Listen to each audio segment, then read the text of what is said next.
हमारे विधानमंडल दल के सभी माननीय सदस्यों ने दी है, उनका स्वागत किया है और जनता को भी, मतदाताओं को भी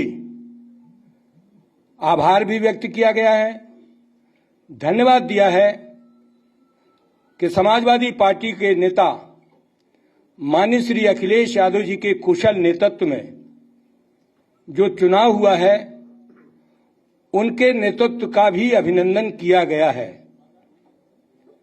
माननीय श्री अखिलेश यादव जी विधानमंडल दल के नेता चुने गए हैं और विधायक दल के भी नेता चुने गए हैं। उनके विधायक दल के नेता चयन का प्रस्ताव वरिष्ठ समाजवादी पार्टी के विधायक श्री अवधेश प्रसाद जी ने किया है और अवधेश प्रसाद जी के प्रस्ताव का अनुमोदन वरिष्ठ माननीय विधायक श्री आलम बदी साहब ने किया है और अवधेश प्रसाद जी द्वारा रखे गए प्रस्ताव का समर्थन आलम बदी साहब के साथ साथ सभी निर्वाचित माननीय विधायक गणों ने किया है और विधानमंडल दल के नेता का प्रस्ताव वरिष्ठ माननीय विधायक श्री लालजी वर्मा जी ने विधानमंडल दल के नेता का प्रस्ताव किया है और विधानमंडल दल के नेता के प्रस्तावक श्री लालजी वर्मा के प्रस्ताव का समाजवादी पार्टी के वरिष्ठ विधान परिषद के सदस्य श्री राजेंद्र चौधरी जी ने किया है। उक्त दोनों प्रस्तावों को विधानमंडल दल के सभी माननीय सदस्यों ने समर्थन किया है और माननीय अखिलेश यादव जी विधानमंडल दल समाजवादी पार्टी के नेता चुने गए हैं और विधायक दल के भी नेता चुने गए हैं। विधायक दल का नेता और विधानमंडल दल के नेता चुने जाने के बाद सभी नेताओं ने उन्हें शुभकामनाएं दी है कि जनता की मूलभूत ज्वलंत समस्याओं को लेकर सदन में माननीय अखिलेश यादव जी जनता की पक्ष को बहुत मजबूती के साथ रखेंगे और सरकार के झूठे जुमलों पर, सरकार के गलत कार्यों पर जो लोकतांत्रिक परंपरा है कि सदन के अंदर उसका विरोध होगा और सदन के अंदर उनका खुलासा भी किया जाएगा, क्योंकि समय समय पर भारतीय जनता पार्टी ने पूर्व में सरकार में जनता को गुमराह किया, जनता के साथ धोखा किया, जनता के साथ छलावा किया है। इसीलिए भारतीय जनता पार्टी पिछली बार से अब की बार बहुत पीछे आ गई है, बहुत पीछे आ गई है।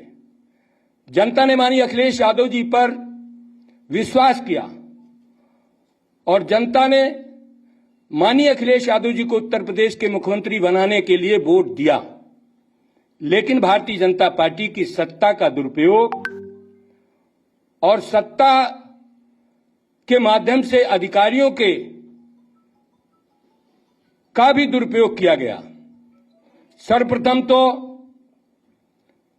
चुनाव आयोग ने जिस समय मतदाता सूची के पुनरीक्षण का काम शुरू किया था, सबसे पहले भारतीय जनता पार्टी के नेताओं के इशारे पर कुछ अधिकारियों ने पहले तो मतदाताओं को मतदाता सूची से वंचित किया।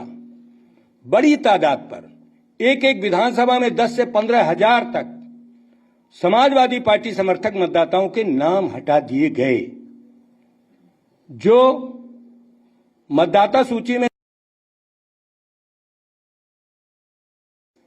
उनको चुनाव आयोग के लगे हुए कुछ कर्मचारियों ने उन समाजवादी समर्थक मतदाताओं के नाम हटाए। इसके बाद लोकतंत्र को बीजेपी ने कलंकित कर दिया।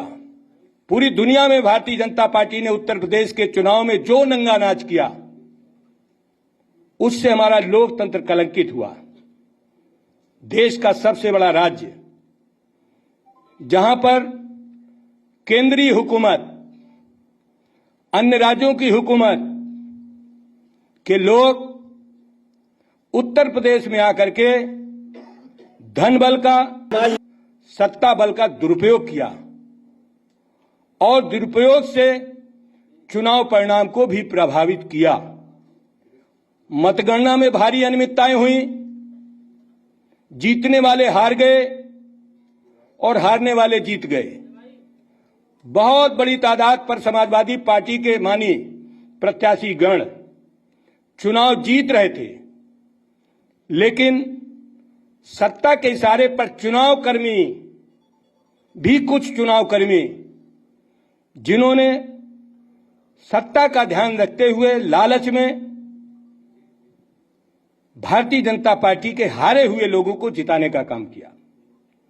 मीडिया के माध्यम से पूरे प्रदेश की मतगणना का हाल आ रहा था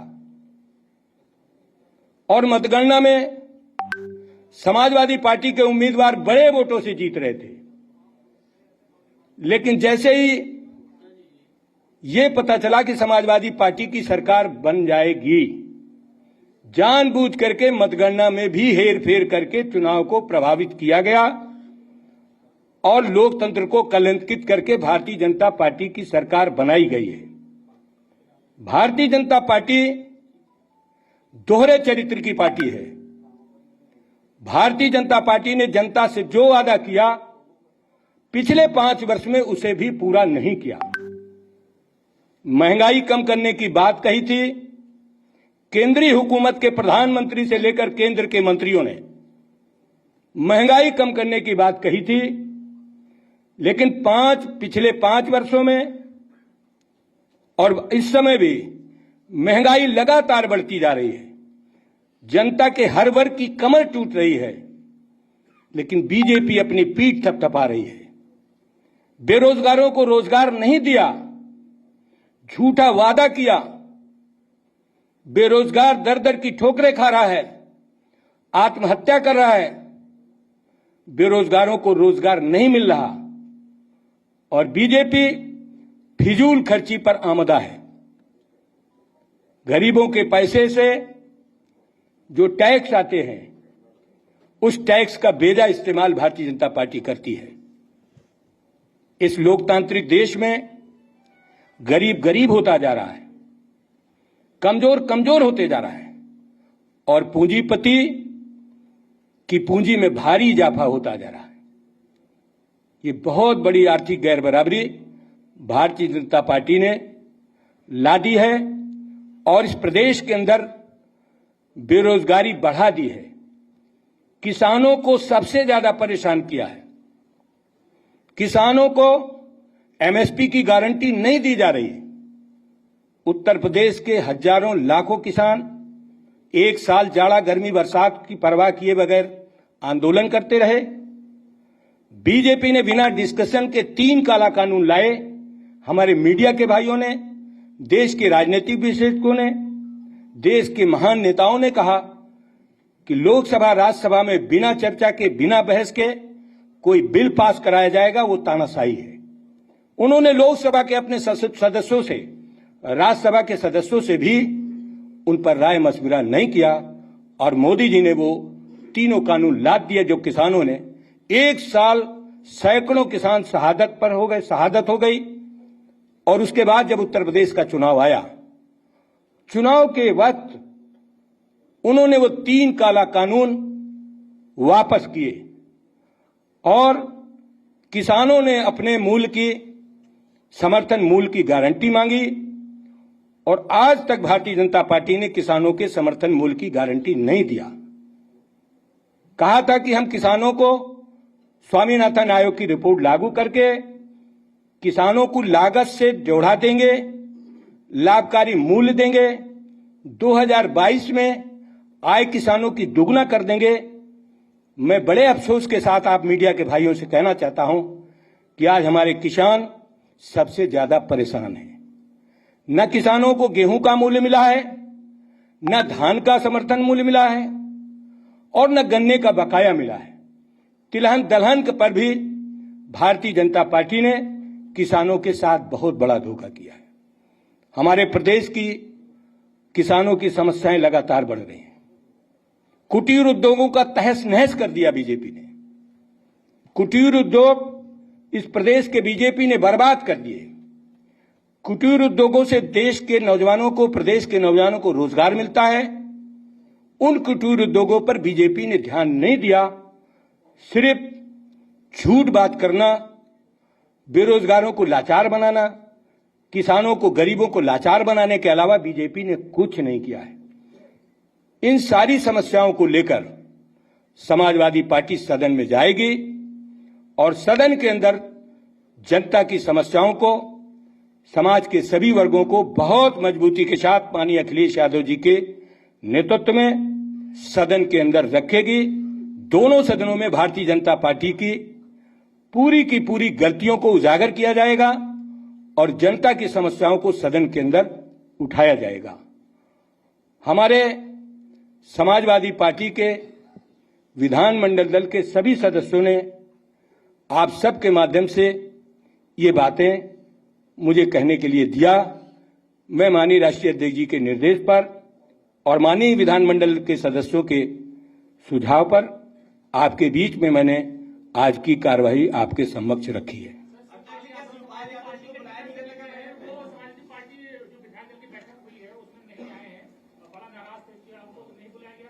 आज समाजवादी पार्टी, जो समाजवादी पार्टी के माननीय विधायक हैं, उनको बुलाया गया था और 28 तारीख को जो हमारे सहयोगी दल हैं, भले ही वो साइकिल सिंबल से लड़े हों या हमारे छड़ी से लड़े हों या लिफाफा से लड़े हों या किसी और चुनाव चिन्ह से लड़े हों, उन सभी सहयोगी दलों की 28 तारीख को बैठक बुलाई गई है और उसमें वो सभी लोग आएंगे। नहीं, शिवपाल जी 28 को आएंगे। उन्हीं से पूछना।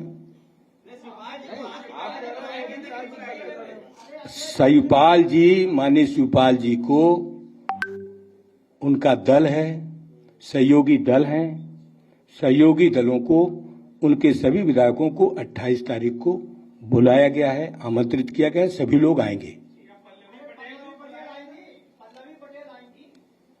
मैंने आपसे बहुत स्पष्ट कर दिया कि जो सहयोगी दल हैं, पल्लवी पटेल जी हों, माननीय शिवपाल जी हों, माननीय ओम प्रकाश राजभर जी हों या हमारे जनवादी सोशलिस्ट पार्टी के लोग हों या राष्ट्रीय लोकदल के लोग हों, जो हमारे गठबंधन के दल हैं, उनके सभी माननीय विधायकों को 28 तारीख को बुलाया गया है।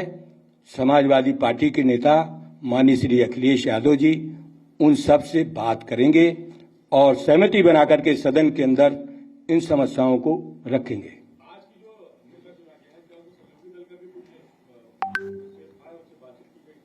दल जो है, दल ये समाजवादी पार्टी है।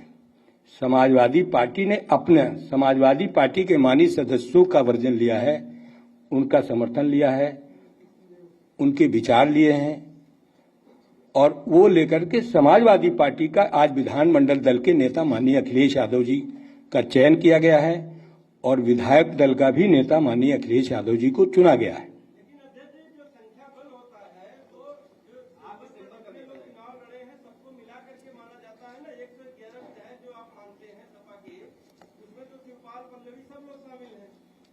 संवैधानिक प्रक्रिया में भी यह है कि विधानमंडल दल के जितने आपकी पार्टी के बैनर तले जितने लोग लड़े हैं सब विधानमंडल दल में माने जाएंगे। आज समाजवादी पार्टी के विधायक दल की बैठक हुई है और विधानमंडल दल के नेता माननीय श्री अखिलेश यादव जी का चुनाव हुआ है और सहयोगी दल के माननीय विधायकों को 28 तारीख को बुलाया गया है। वो हमारे सभी सहयोगी दल के नेता माननीय विधायक 28 तारीख को उपस्थित होंगे और उस दिन की कार्रवाई भी आपके सामने हम रखेंगे। ऐसी उम्मीद की जा रही थी पहली कैबिनेट में कि रोजगार को लेकर योगी सरकार कदम उठाएगी, उसको लेकर कदम तो नहीं उठाया गया, लेकिन राशन को लेकर किसी ने कदम उठाया। क्या आपको लगता लगता है कि रोजगार के लिए भी एक कदम होना चाहिए था, क्योंकि राशन में से फोकस किया उन्होंने। मैंने पहले ही कह दिया कि रोजगार नहीं दिया 5 वर्ष उत्तर प्रदेश में। 2 करोड़ लोगों को रोजगार देने की बात भारतीय जनता पार्टी ने देश में कही थी। उस रेशियो से आप यूपी के रोजगार जोड़िए। आप लोगों ने समय समय पर चैनल के माध्यम से, अखबार के माध्यम से, मैगजीन के माध्यम से भारतीय जनता पार्टी की कार्रवाई को जनता के सामने रखा। इसीलिए नौजवान समाजवादी पार्टी के नेता माननीय अखिलेश यादव जी के पक्ष में खड़े थे। माननीय अध्यक्ष जी, मेरा सवाल है, कल शपथ ग्रहण समारोह था, योगी सरकार का मंत्रिमंडल में कितने मंत्री होंगे, क्या होंगे, सारी चीजें आ गई। इसको आप किस नजर से देखते हैं? क्योंकि पंकज सिंह जो नोएडा में सबसे ज्यादा वोटों से जीते, वो मंत्रिमंडल से बाहर हैं, और डिप्टी सीएम केशव प्रसाद मौर्य जो चुनाव हारे हैं, उनको उप मुख्यमंत्री बनाया गया। पूरे मंत्रिमंडल को किस तरीके से देखते हैं? देखिए, वो विकास के हिसाब से नहीं मंत्रिमंडल बना रहे हैं, वो 2024 के हिसाब से बना रहे हैं कि 24 में हम किस तरीके से जीते। उनको विकास से लेना देना नहीं है, रोजगार से लेना देना नहीं है, किसानों की परेशानी से लेना देना नहीं है, आम आदमी की समस्याओं से लेना देना नहीं है। उनका सिर्फ मकसद है सत्ताएन के इन प्रकार हथियाना और गरीब को गरीब बनाना, पूंजीपति को पूंजी बढ़ाने का मौका देना। ये भाजपा का मूल एजेंडा है। सभी विधायक मौजूद थे। एक माननीय विधायक जी की माता जी का, सैसवान के विधायक ब्रजेश जी की माता जी का आज ही 4 बजे देहांत हुआ है। तो आप हमसे ज्यादा समझदार हैं। उनके बेटे थे।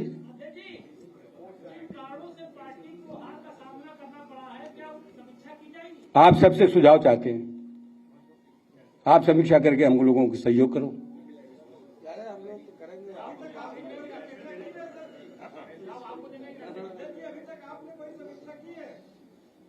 अब आपसे हम सहयोग मांग रहे हैं।